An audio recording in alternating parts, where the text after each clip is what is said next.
திருத்தூதர் பணிகள் அதிகாரம் 13.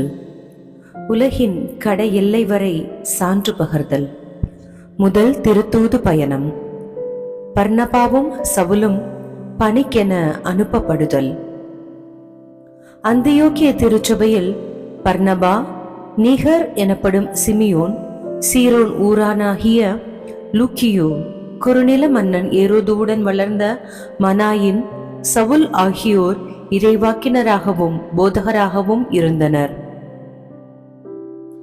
அவர்கள் நோன்பிருந்து ஆண்டவரை வழிபடும்போது தூய ஆவியார் அவர்களிடம், பர்னபாவையும் சவுலையும் ஒரு தனிப்பட்ட பணிக்கென நான் அழைத்திருக்கிறேன், அந்த பணிக்காக அவர்களை ஒதுக்கி வையுங்கள் என்று கூறினார். அவர்கள் நோன்பிருந்து இறைவனிடம் வேண்டினார்கள். தங்கள் கைகளை அவ்விருவர் மீது வைத்து திருப்பணியில் அமர்த்தி அவர்களை அனுப்பி வைத்தார்கள். சைப்ரஸில் திருத்தூதர். இவ்வாறு தூய ஆவியாரால் அனுப்பப்பட்டவர்கள் செலூக்கியாவுக்கு சென்றார்கள். அங்கிருந்து சைப்ரஸுக்கு கப்பல் ஏறினார்கள். அவர்கள் சாலமி நகருக்கு வந்து அங்குள்ள யூதரின் தொழுகை கூடங்களில் கடவுளின் வார்த்தையை அறிவித்தார்கள்.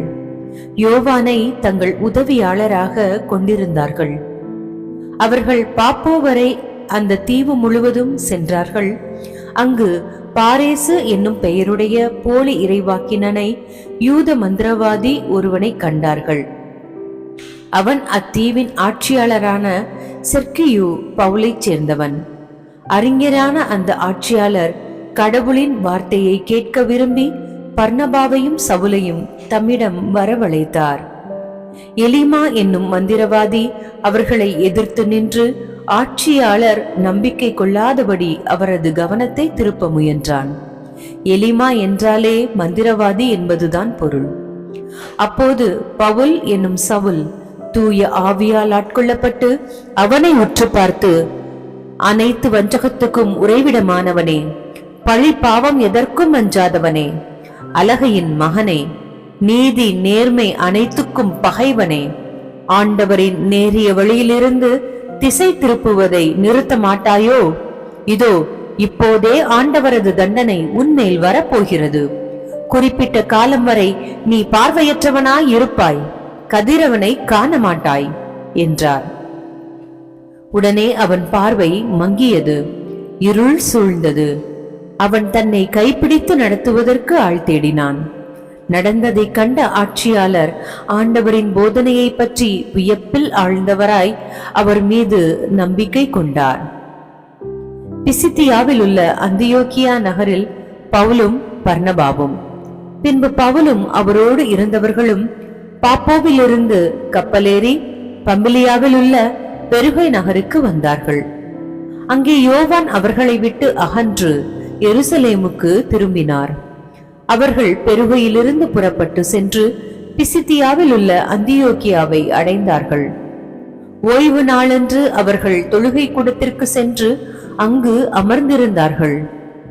திருச்சட்டமும் இறைவாக்கினர் நூல்களும் வாசித்து முடித்த பின் தொழுகை கூட தலைவர்கள் அவர்களிடம் ஆள் அனுப்பி, சகோதரரே, உங்களுள் யாராவது மக்களுக்கு அறிவுரை கூறுவதாயிருந்தால் கூறலாம் என்று கேட்டுக்கொண்டார்கள். அப்போது பவுல் எழுந்து கையால் சைகையை காட்டிவிட்டு கூறியது, இஸ்ரேல் மக்களே, கடவுளுக்கு அஞ்சுவோரே, கேளுங்கள். இந்த இஸ்ரேல் மக்களின் கடவுள் நம்முடைய மூதாதையரை தேர்ந்தெடுத்தார். அவர்கள் எகிப்து நாட்டில் அந்நியராக தங்கியிருந்த போது அவர்களை ஒரு பெரிய மக்களினமாக்கினார். பின்பு அவர் தம் தோள் வலிமையை காட்டி அவர்களை அந்த நாட்டை விட்டு வெளியே அழைத்து கொண்டு வந்தார். 40 ஆண்டு காலமாய் பாலை நிலத்தில் அவர்களிடம் மிகுந்த பொறுமை காட்டினார். அவர் கானான் நாட்டின் மீது 7 மக்களினங்களை அழித்து அவர்கள் நாட்டை இவர்களுக்கு ஏறக்குறைய 450 ஆண்டுகள் உரிமை சொத்தாக அளித்தார். அதன் பின்பு இறைவாக்கினர் சாமுவேலின் காலம் வரை அவர்களுக்கு நீதி தலைவர்களை அளித்தார். பின்பு அவர்கள் தங்களுக்கு ஒரு அரசர் வேண்டும் என்று கேட்டார்கள்.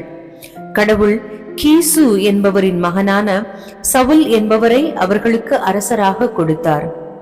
பென்யமின் குலத்தினராகிய அவர் 40 ஆண்டுகள் ஆட்சி செலுத்தினார். பின்பு கடவுள் அவரை நீக்கிவிட்டு தாவீதை அவர்களுக்கு அரசராக ஏற்படுத்தினார். அவரை குறித்து, ஈசாயின் மகனான தாவீதை என் இதயத்திற்கு உகந்தவனாக கண்டேன், என் விருப்பம் அனைத்தையும் அவன் நிறைவேற்றுவான் என்று சான்று பகர்ந்தார்கள். தாம் அளித்த வாக்குறுதியின்படி கடவுள் அவருடைய வழிமரபிலிருந்தே இஸ்ரேலுக்கு இயேசு என்னும் மீட்பர் தோன்றச் செய்தார். அவருடைய வருகைக்கு முன்பே யோவான் மனம் மாறி திருமுழுக்கு பெறுங்கள் என்று இஸ்ரேல் மக்கள் அனைவருக்கும் பறைசாற்றி வந்தார். யோவான் தம் வாழ்க்கை என்னும் ஓட்டத்தை முடிக்கும் தருவாயில், நான் யார் என நீங்கள் நினைக்கிறீர்களோ அவரல்ல நான், இதோ எனக்கு பின் ஒருவர் வருகிறார், அவருடைய மிதியடிகளை அவிழ்க்கவும் எனக்கு தகுதியில்லை என்று கூறினார். சகோதரரே, அப்ரஹாமின் வழிவந்த மக்களே, இங்கு இருப்போருள் கடவுளுக்கு அஞ்சி நடப்போரே, இந்த மீட்பு செய்தி நமக்குத்தான் அனுப்பப்பட்டுள்ளது. எருசலேமில் குடியிருக்கும் மக்களும் அவர்களுடைய தலைவர்களும் அம்மீட்பரை அறியவில்லை. ஓய்வு நாள் தோறும் வாசிக்கப்படும் இறைவாக்கினரின் வார்த்தைகளை கேட்டும் அவற்றை புரிந்து கொள்ளவில்லை. ஆயினும் அவருக்கு அவர்கள் தீர்ப்பளித்த போது அவ்வார்த்தைகள் நிறைவேறின. சாவுக்குரிய காரணம் எதுவும் அவரிடம் இல்லாதிருந்தும் அவரை கொல்ல அவர்கள் பிலாத்திடம் கேட்டார்கள். மறைநூலில் அவரை பற்றி எழுதியுள்ள அனைத்தையும் அவர்கள் செய்து முடித்தார்கள். பின்பு அவரை சிலுவையிலிருந்து இறக்கி கல்லறையில் வைத்தார்கள். ஆனால் இறந்த அவரை கடவுள் உயிரோடு எழுப்பினார். அவர் கலிலேயாவிலிருந்து தம்முடன் எருசலேம் வந்தவர்களுக்கு பல நாள்கள் தோன்றினார். அவர்கள் இப்போது அவர்தம் சாட்சிகளாக மக்கள் முன் விளங்குகிறார்கள். இயேசுவை கடவுள் உயிர்த்தெழச் செய்ததன் வழியாக மூதாதையருக்கு அளித்த வாக்குறுதியை அவர்கள் பிள்ளைகளாகிய நமக்கென நிறைவேற்றினார். இதுவே நாங்கள் உங்களுக்கு அறிவிக்கும் நற்செய்தி. இது பற்றி 2ஆம் திருப்பாடலில், நீரே என் மகன், இன்று நான் உம்மை ஈன்றெடுத்தேன் என்று எழுதப்பட்டு உள்ளது. மேலும் இறந்த அவர் இனி ஒருபோதும் அழிவுக்கு உட்படாதபடி கடவுள் அவரை உயிர்த்தெழச் செய்தார். இது பற்றிதான் நான் தாவீதுக்கு அருளிய தூய மாறாத வாக்குறுதிகளை உங்களுக்கும் தருவேன் என்று கூறியிருந்தார். எனவே இன்னொரு இடத்தில் அவர், உம் தூயவரை படுகுழியை காணவிட மாட்டீர் என்றும் சொல்லி இருக்கிறார். ஏனென்றால் தாவீது தம் காலத்து மக்களிடையே கடவுளின் திட்டத்தை நிறைவேற்றி இறந்தார். அவர் தம் மூதாதையருடன் சேர்க்கப்பட்டார். இவ்வாறு அழிவுக்கு உள்ளானார். ஆனால் கடவுளால் எழுப்பப்பட்டவரோ அழிவுக்கு உட்படவில்லை. எனவே சகோதரரே, இது உங்களுக்கு தெரிந்திருக்கட்டும், இவர் வழியாகவே உங்களுக்கு பாவ மன்னிப்பு உண்டு என அறிவிக்கப்படுகிறது. மோசேயின் திருச்சட்டத்தால் உங்களை எந்த பாவத்திலிருந்தும் விடுவிக்க முடியாது. ஆனால் நம்பிக்கை கொள்ளும் அனைவரும் இவர் வழியாக விடுவிக்கப்படுகின்றனர். ஆகவே இழிவுபடுத்துவோரே கவனியுங்கள், வியப்புறுங்கள், ஒளிந்து போங்கள். ஏனெனில் உங்கள் வாழ்நாளில் நான் செயல் ஒன்றை செய்திடுவேன். யார் விளக்கிச் சொன்னாலும் நீங்கள் அதை நம்ப மாட்டீர்கள் என்று இறைவாக்கினர் நூலில் கூறியிருப்பது உங்களுக்கு நேரிடாதபடி பார்த்து கொள்ளுங்கள். அவர்கள் வெளியே சென்றபோது அடுத்த ஓய்வு நாளிலும் இவை பற்றி தங்களோடு பேசும்படி மக்கள் அவர்களை வேண்டினர். தொழுகை கூடத்தில் இருந்தோர் கலைந்து சென்றபோது பல யூதர்களும் யூதம் தழுவி கடவுளை வழிபட்டவர்களும் பவுலையும் பர்னபாவையும் பின்தொடர்ந்தார்கள்.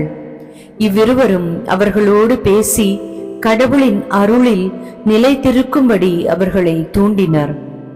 அடுத்து வந்த ஓய்வு நாளில் ஆண்டவரின் வார்த்தையை கேட்க ஏறக்குறைய நகரத்தார் அனைவரும் கூடி வந்திருந்தனர். மக்கள் திரளை கண்ட யூதர்கள் பொறாமையால் நிறைந்து பவுல் கூறியதை எதிர்த்து பேசி அவரை பழித்துரைத்தார்கள்.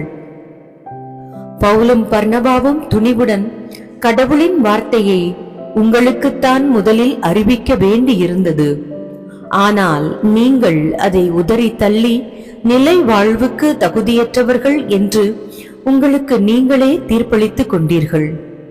எனவே நாங்கள் பிற இனத்தாரிடம் செல்லுகிறோம். ஏனென்றால் உலகம் முழுவதும் என் மீட்பை அடைவதற்கு நான் உன்னை வேற்றினத்தாருக்கு ஒளியாக ஏற்படுத்துவேன் என்று ஆண்டவர் எங்களுக்கு கட்டளையிட்டுள்ளார் என்று எடுத்து கூறினார்கள். இதை கேட்ட பிற இனத்தார் மகிழ்ச்சி அடைந்தனர். ஆண்டவரின் வார்த்தையை போற்றி புகழ்ந்தனர். நிலை வாழ்வுக்காக குறிக்கப்பட்டோர் அனைவரும் நம்பிக்கை கொண்டனர். அப்பகுதியெங்கும் ஆண்டவரின் வார்த்தை பரவியது. ஆனால் யூதர்கள் கடவுளை வழிபட்டு வந்த மதிப்பிற்குரிய பெண்களையும் நகரின் முதன்மை குடிமக்களையும் தூண்டிவிட்டு பவுலையும் பர்னபாவையும் இன்னலுக்கு உள்ளாக்கி அவர்களை தங்களது நாட்டிலிருந்து துரத்திவிட்டார்கள். அவர்கள் தங்கள் கால்களில் படிந்திருந்த தூசியை அவர்களுக்கு எதிராக உதறிவிட்டு இக்கோனியாவுக்கு சென்றார்கள்.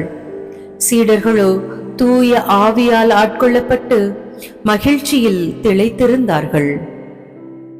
கிறிஸ்து வழங்கும் வாழ்வு தரும் நற்செய்தி. கிறிஸ்துவே உமக்கு புகழ்.